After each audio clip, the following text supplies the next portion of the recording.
भक्ति की शक्ति। एक समय की बात है। यमुना पार के एक गांव में दो स्त्रियां रहा करती थी। एक का नाम था मंगला और दूसरी स्त्री का नाम था सुमंगला।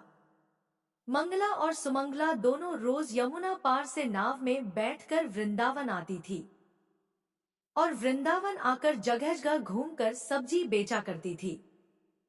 मंगला और सुमंगला रोज सुबह से शाम तक सब्जियां बेचा करती।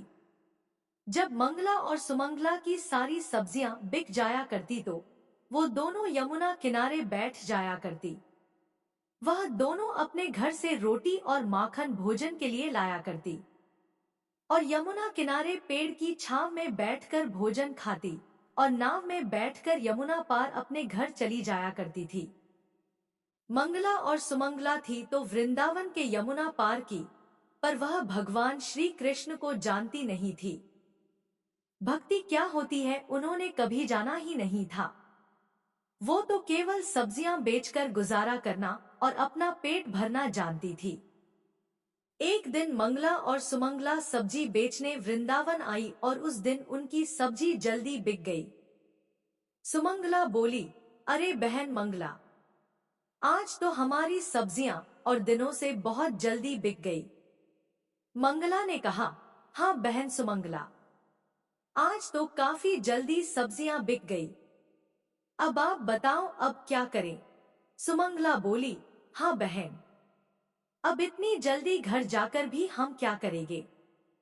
इतने में ही मंगला की नजर सामने एक मंदिर की ओर गई, जहां एक गुरुजी कथा कर रहे थे।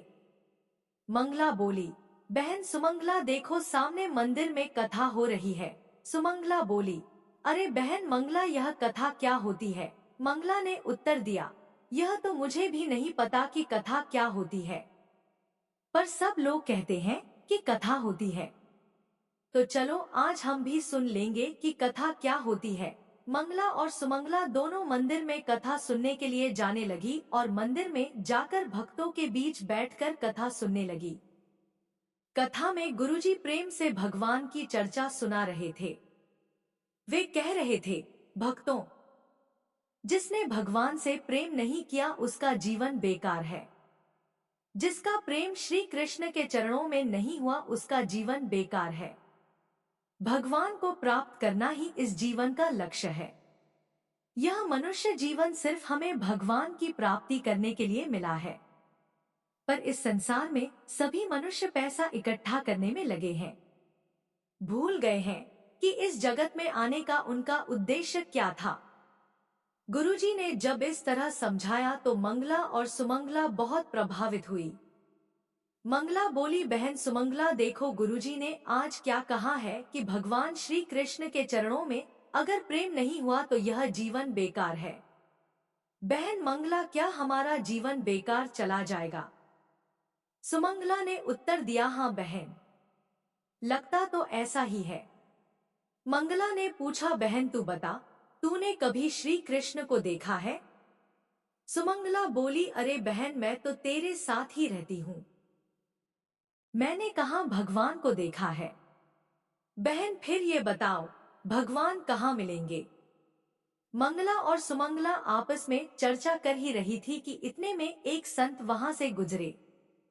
मंगला साधु महाराज को देखकर बोली, बहन मुझे लगता है भगवान साधु संतों के पास जरूर होंगे, तो चलो इनके पास से भगवान को लेकर आते हैं। वह साधु अपना झोला और सामान यमुना किनारे रखकर स्नान करने लगे। मंगला और सुमंगला दोनों यमुना किनारे गई और साधु का झोला चुपके से उठाकर वहां से आ गई। दोनों ने साधु के झोले में जब देखा तो उनको एक डब्बा मिला। उन्होंने जैसे ही डब्बा खोला तो उसके अंदर लड्डू गोपाल जी मूर्ति के स्वरूप में बैठे थे। लड्डू गोपाल को देखकर सुमंगला बोली, बहन मंगला मिल गए भगवान, देखो यह बैठे हैं। भगवान लड्डू गोपाल को देख के मंगला रोने लगी। सुमंगला ने पूछा, अरे बहन तू रो क्यों रही है? मिल तो गए भगवान। मंगला रोते हुए बोली, हे भगवान, आपको बाबा जी ने इतने से डब्बे में बंद कर रखा है और देखो तो सही भगवान का पांव टेढ़ा है। मुझे तो लगता है यह बाबा भगवान को डराता धमकाता है। प्रभु, अभी तो बाबा यहाँ नहीं है, वो स्नान कर रहे हैं। आप थोड़ी देर के लिए पांव सीधा कर लो।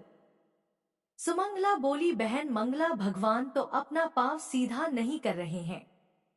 मुझे तो लगता है डब्बे में बंद रहने से इनका पांव अकड़ गया है। ना जाने इस बाबा ने कब से भगवान को इस डब्बे में बंद कर रखा था। चलो भगवान, अब हम तुम्हारा पांव सीधा करते हैं। इसके बाद मंगला ने अपने भोजन की पोटली में से मक्खन निकाला और उस मक्खन से लड्डू गोपाल की मालिश करने लगी।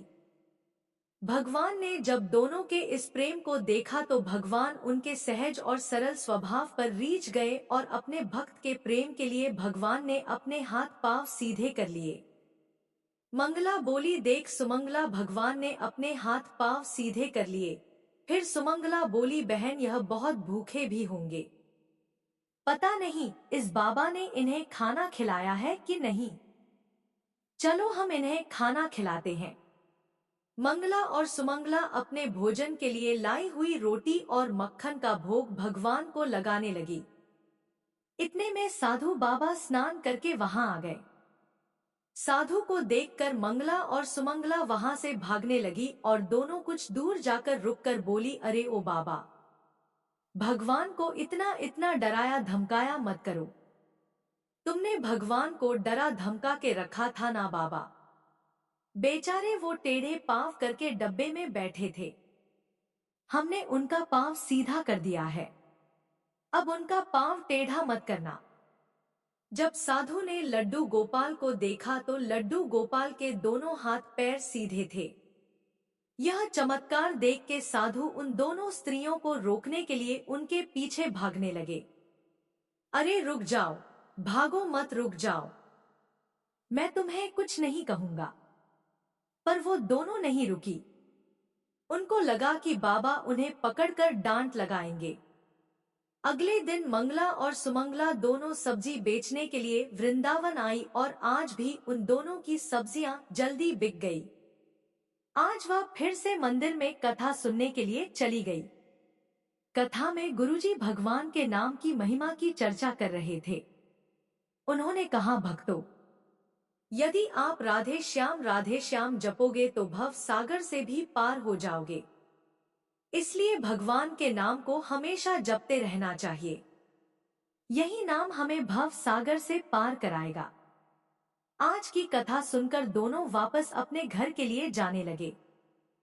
तभी सुमंगला बोली, बहन मंगला, तूने सुना आज गुरुजी ने कथा में क्या कहा था कि राधे श्याम जपोगे तो भवसागर से भी पार हो जाओगे।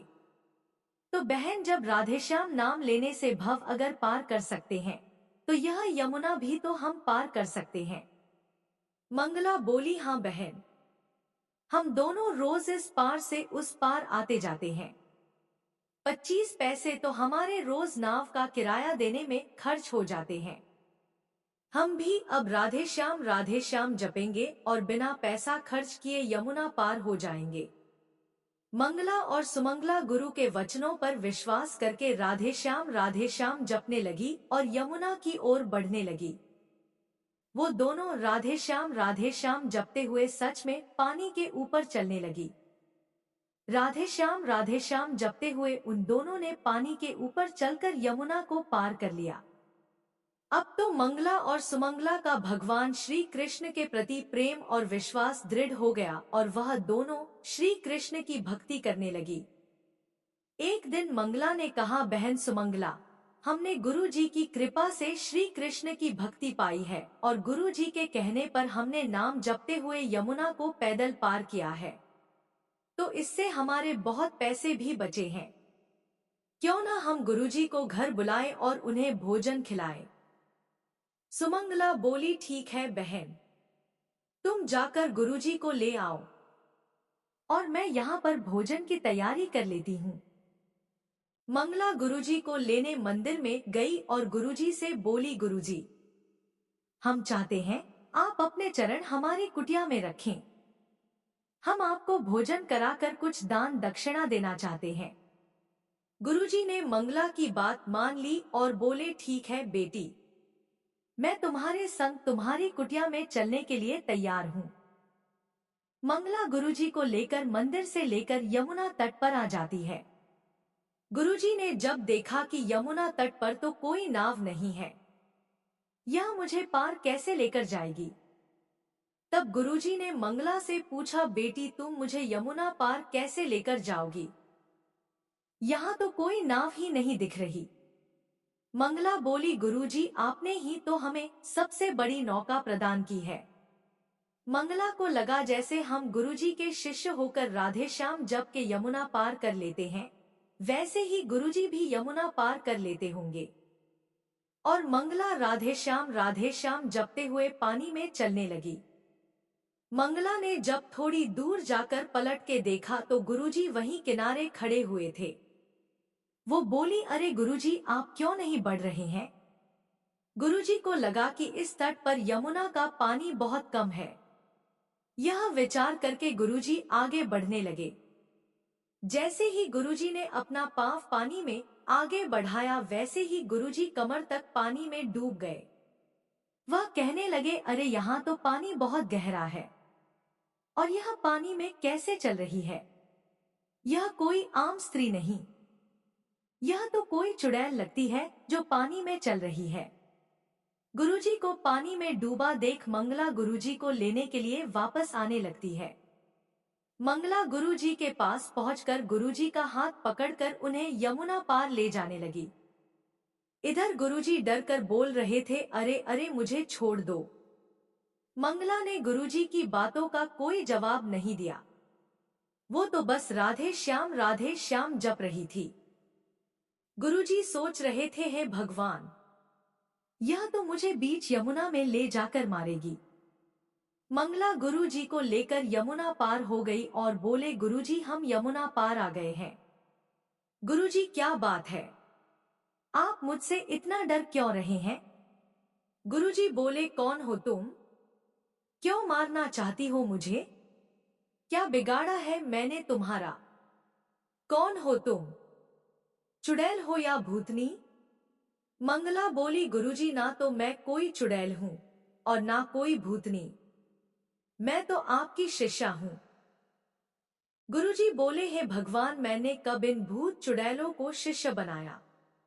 मंगला बोली, गुरुजी आपने ही तो हमें कथा में बताया था कि राधे श्याम जपोगे तो भव सागर से पार हो जाओगे। तो हमें लगा जब भव सागर को पार कर सकते हैं तो यमुना भी तो पार कर सकते हैं। अब तो हम रोज नाम जप करके यमुना को पार करते हैं, अब हमें किसी नाव की जरूरत नहीं होती। मंगला की बातें सुनकर गुरुजी हैरान रह गए और मंगला से बोले, बेटी तुमने अपने गुरु के वचनों और प्रभु पर इतना दृढ़ विश्वास रखा कि इसके बल पर तुमने यमुना के पानी पर चलकर यमुना पार कर ली। बेटी तुम महान हो और महान है तुम्हारा प्रभु के प्रति प्रेम और विश्वास। आस्था अगर सच्ची हो तो भगवान हमारी मदद हमेशा करते हैं। उम्मीद है आपको यह कहानी पसंद आई होगी। अगर आपको वीडियो पसंद आई हो तो कमेंट में जय श्री कृष्णा अवश्य लिखें। मिलते हैं फिर एक नई शिक्षाप्रद कहानी के साथ। तब तक के लिए जय श्री कृष्णा, राधे राधे।